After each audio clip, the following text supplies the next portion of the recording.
Comment ils vont? Et si c'était le moment où les pilotes McLaren partaient en cacahuète? Alors ça, c'est très tordu, mais bougrement intelligent. Vous l'aviez pas vu venir celle-là, hein? Pression, tension, chaleur, sprint. C'est un peu ce qui nous attend sur les 3 prochains jours. On va voir ça. C'est parti. Ce week-end, c'est le Grand Prix de Miami. Lando Norris et Ferrari ne sont pas hyper sereins. Des évolutions sérieuses pourraient être introduites. Il y a quelques tensions autour des règles. Avant le premier événement américain de l'année, on a pas mal de choses à se raconter. Allez, on en parle. T'as pas envie de rater les 24 previews et 24 débriefs de cette saison 2025? Bah clique sur l'abonnement, la clochette et laisse-moi ton meilleur pouce levé. C'est pas difficile. D'ailleurs, si tu l'as déjà fait, un grand merci. Bonne vidéo.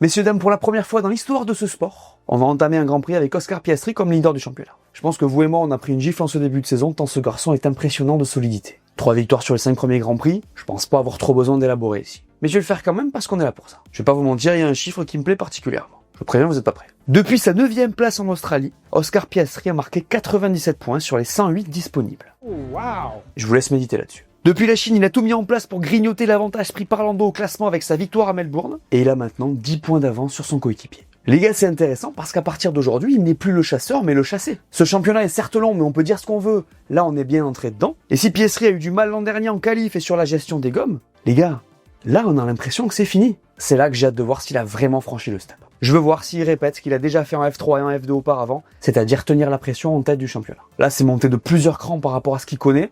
On va voir comment il gère ça. Après, entre vous et moi, j'ai pas l'impression que ça lui fasse trop peur, hein. C'est plutôt moi qui l'effraie tant son exécution est glaciale et chirurgicale. Donc il va falloir le suivre à Miami, et j'ai même envie de vous dire qu'il va falloir suivre son équipe. Parce qu'il va y avoir tellement de choses à suivre les concernant. Oscar, on en a parlé, de possibles évolutions, et Lando. Lando qui cogite trop et qui se met dans des situations pas possibles. Norris qui n'arrive pas à piloter cette MCL 39 comme il le faisait avec la 38, et qui se met dans un bourbier terrible au moins une fois par week-end. Alors encore une fois, je parle de bourbier, on parle de kata, mais Lando, ça reste 100% de top 4 en ce début de saison. Comme dirait l'autre, Ah ouais, bah ça va. c'est loin d'être fini. En tout cas, avant ce Grand Prix, Lando a parlé de ce qui lui arrive en ce début de saison, et je trouve que ça vaut la peine d'être écouté. On y va. Cette année, ce ne sont que des petits détails, et honnêtement, c'est très difficile de l'expliquer en termes simples. J'ai du mal avec ceci ou cela. C'est juste le sentiment profond que j'ai avec cette voiture, les choses ne se déroulent pas aussi naturellement. Et quand on doit piloter de manière un peu moins naturelle, même en s'efforçant de s'adapter à différents scénarios et à une nouvelle façon de piloter, dès qu'il faut penser différemment, ça peut coûter 2, 3 ou 4 centièmes. Et quand on fait des compromis de 2, 3 ou 4 centièmes, ça peut faire la différence entre la pole et la 3e place. Je n'arrive pas à exploiter pleinement la voiture comme je le souhaiterais, c'est compliqué, il se passe beaucoup de choses en coulisses que les gens ignorent et ne voient pas. Lando, il a du mal à trouver le feeling dans cette voiture, et ça se ressent surtout le samedi. Ça se voit, comme les yeux au milieu de la figure. Le meilleur exemple, c'est ça. Il a du mal à attaquer quand il le faut, à calmer le jeu au bon moment, et les écarts, les gars, ils sont infimes en ce début de saison. Ça se joue à rien. Je vous le répète, on n'est pas à l'abri que ça se goupille correctement pour lui. Jean-Michel Prédiction vous en parlera en fin de vidéo. Lando, à un moment donné, il va se détendre, ça va aller mieux, et la confiance va revenir. D'ailleurs, c'est là que McLaren pourrait avoir des problèmes de riche. Si Norris arrive à sortir ses coudes, on est bien d'accord. Et non pas ses couilles. Il y a une personne qui a été la première à remarquer que vous étiez beauf. Oscar, on a bien compris qu'il n'avait pas de problème à le faire. Parce que Zak Brown l'a dit, la question n'est pas si ils vont se mettre sur la tronche, mais quand. Et là, ça va être piquant. D'ailleurs, il l'a dit aussi, ça pourrait casser. Je trouve fou qu'il fasse cette déclin, et ce que je kiffe, c'est que c'est vraiment l'ADN de McLaren, et même de la course auto. Il a deux pilotes très rapides, il l'assume, et s'il se bagarre en piste, ben c'est comme ça. Je valide. Pour eux, ça va arriver, et c'est une manière de l'anticiper. Après, est-ce qu'ils sauront le gérer sur le moment ? Pas certain, vu ce qu'ils ont montré jusqu'à présent. On reparlera de ça dans un débrief. Bref, Oscar est prêt à continuer sur sa lancée, Lando doit revenir sur son coéquipier, et McLaren s'apprête à gérer une baston en piste. C'est plutôt sympa comme prospect, non ? Il y a de la tension dans l'air, non ? Vous avez pas remarqué ? À cause de ça, là. Ouais, on en parle encore. Le premier virage du premier tour de Jeddah entre Max et Oscar. Une polémique bien comme on les aime, d'un côté avec l'équipe de ceux qui considèrent que la pénalité était méritée, dont la majorité fait partie, j'ai l'impression, et de l'autre ceux qui crient au scandale, dont fait partie le boss de Red Bull qui n'a rien lâché quant à cette histoire. Bon, on a l'habitude, ça arrive souvent, mais dès que ça arrive devant, on en parle beaucoup. Et le problème, c'est que le perdant, c'est le sport. Parce que c'est pas clair, parce qu'on comprend pas. Pour rentrer dans le détail, il y a plusieurs interprétations. Sur l'action et sur la pénalité en elle-même. Sur l'action, parce qu'il peut y avoir plusieurs versions. Je veux dire que celle d'Horner est entendable, même si pour moi elle est factuellement moins pertinente que l'autre. Et sur la pénalité, puisqu'on lui donne 5 secondes au lieu de 10, parce qu'on est au premier virage du premier tour, et que du coup, c'est des circonstances atténuantes. C'est un point chaud, les gars, parce qu'on va encore en parler ce week-end. Perso, je vous l'ai dit, pour moi il est clair que Max ne va pas prendre le virage et fait la même chose qu'en 2021, donc clairement il gagne un avantage sur la manœuvre. S'il y avait eu un mur à cet endroit ou ne serait-ce qu'un bac à gravier, l'histoire elle aurait été complètement différente. Donc pour moi c'est clair, pas besoin d'en parler mille ans. Après c'est vrai que c'est au premier virage du premier tour, on peut se dire c'est incident de course, c'est de départ, ok, mais jamais il va tourner. Bref, pour moi, il y a pénalité. Après, je peux complètement comprendre qu'on applique des circonstances atténuantes dans ce genre de situation. J'aime bien le fait qu'on laisse une place à l'interprétation en vrai. Toutes les situations sont différentes. Le truc, c'est qu'il faut qu'on trouve de la constance.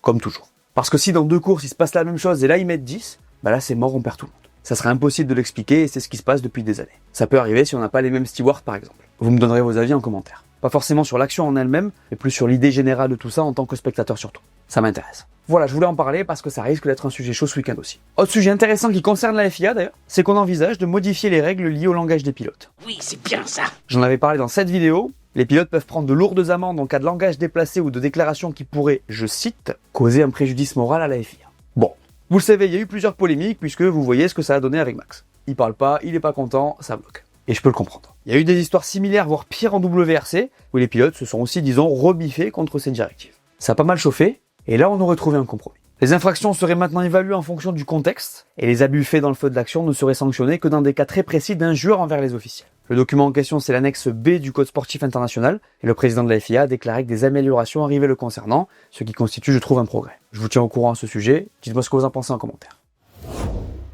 Vous vous rappelez de ce qui s'est passé il y a 1 an à Miami? Le mec qui s'est pété les jambes en sautant dans la marina là? Non. C'est faux évidemment, et puisqu'elle est en plastique, c'est possible. N'importe quoi. Miami 2024, c'est la première victoire de Lando Norris en F1, mais pas que. Miami 2024, en vrai, c'est le tournant de la saison dernière, tout simplement. Pourquoi? Parce que McLaren amène 10 évolutions qui la font passer de 3e à première force du plateau. Alors en vrai, ils comprennent pas le package entier sur le moment puisqu'on est sur un week-end sprint et que la safety car les a clairement bien aidés. Je vous raconte cette course en fin de vidéo. Mais ce que je veux dire, c'est qu'on pourrait encore une fois voir des équipes apporter des évolutions significatives à Miami.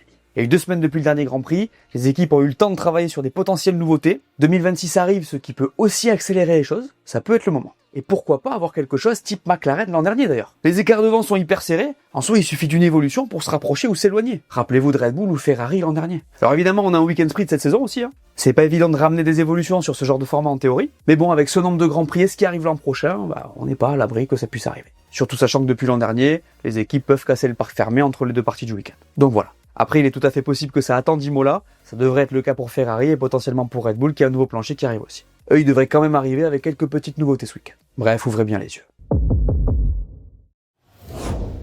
Sous pression avant ce Grand Prix de Miami, Lewis Hamilton et Ferrari. Surtout Lewis, en vérité, on va pas se mentir. Juste avant le Grand Prix d'Arabie Saoudite, je vous disais que Lewis avait eu un déclic. C'était ses mots, il avait compris quelque chose. Puis il y a eu Jeddah. Une galère pour terminer P7, 30 secondes derrière son coéquipier. Le pire, c'est ce déclin.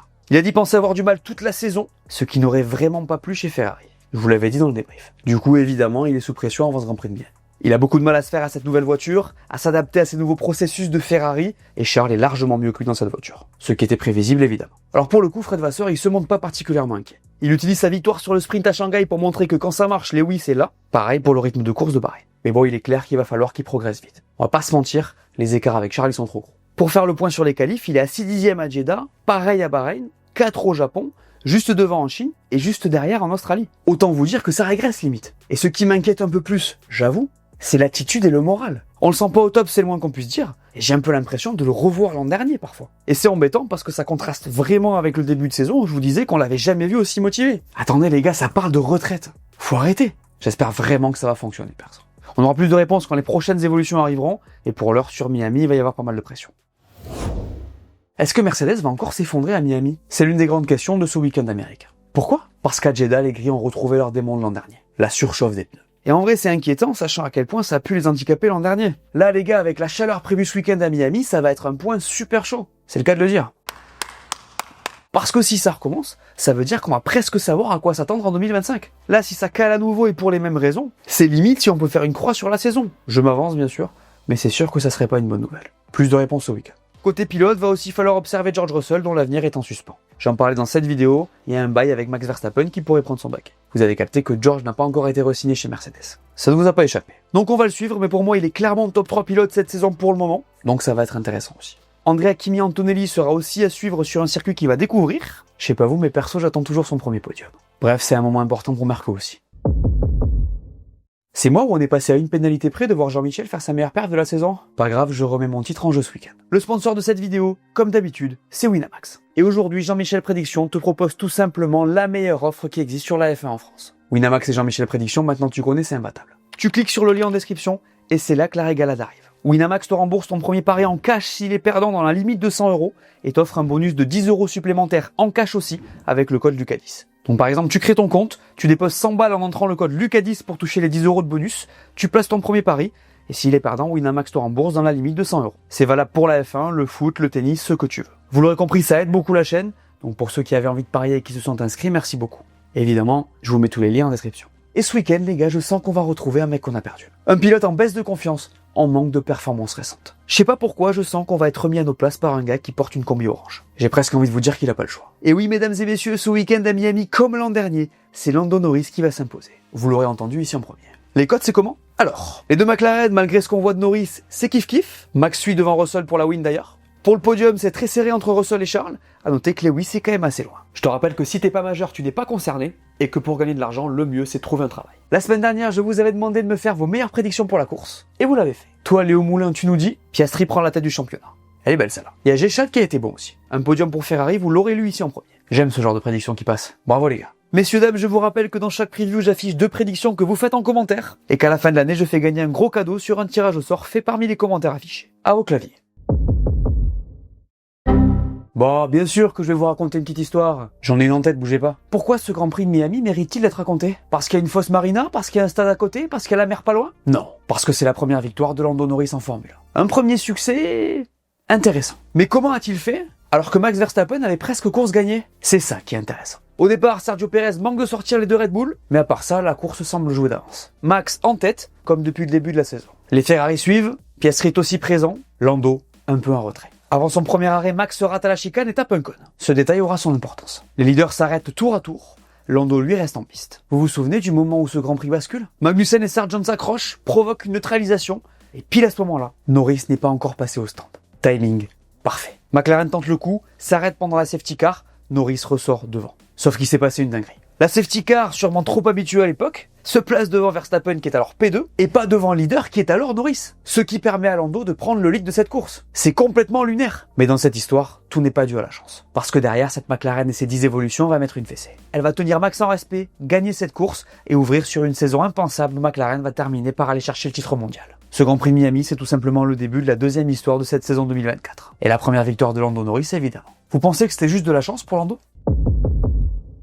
Alors, ce circuit de Miami, clairement pas mon préféré, vous le savez si vous regardez mes vidéos. Au calendrier depuis 2022, il offre un tracé intéressant sur le papier qui n'a pourtant pas délivré jusqu'à maintenant. Il est anti-horaire et propose la plus belle marina en plastique de l'année. Désolé pour le sarcasme, mais je suis obligé. On fait un tour ou quoi? Allez, c'est parti dans la ligne droite des stands qui est plutôt courte. Gros freinage au panneau 100 pour plonger à droite au virage 1. On verra sûrement quelques dépassements ici. Il faudra réaccélérer le plus tôt possible en sortie de virage pour rentrer au mieux dans l'enchaînement des 2 et 3 qui sera challengeant pour les pneus. Là, c'est à fond jusqu'au 4 dans lequel on va rentrer très fort. Attention à ne pas perdre la corde ici, ça va très vite, un peu comme dans les courbes de Suzuka. En arrivant au 7, on va enfin ralentir la voiture. À noter que c'est là que se termine le secteur. Dès la sortie de virage, on passe la ligne du DRS. On pousse à fond jusqu'au 9 où les pilotes vont pouvoir appuyer sur le bouton. Et le DRS s'ouvre dans cette pleine charge qui se fait en légère courbe. Gros freinage au numéro 11 où on va entrer dans la partie la plus lente de ce tracé. Ici, les voitures performantes à basse vitesse seront avantagées. À la chicane du 14, il faudra essayer de rester le plus près possible du pilote qui précède et bien sortir au virage 16 si on veut pouvoir passer la ligne de détection sous la seconde et pouvoir activer son aileron ensuite. Le secteur 3 vient donc de commencer avec la plus longue ligne droite de ce circuit, DRS autorisé bien évidemment. Le gros freinage du 17 devrait permettre au pilote de dépasser, il ne restera plus que les 18 et 19 à négocier et c'est la fin de ce tour.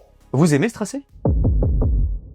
La météo de ce Grand Prix. Vendredi, il fera chaud avec un peu de vent. Samedi, c'est pareil avec des températures de piste beaucoup plus élevées par contre. Et dimanche, ça sera un peu plus frais mais toujours dans les mêmes grandeurs.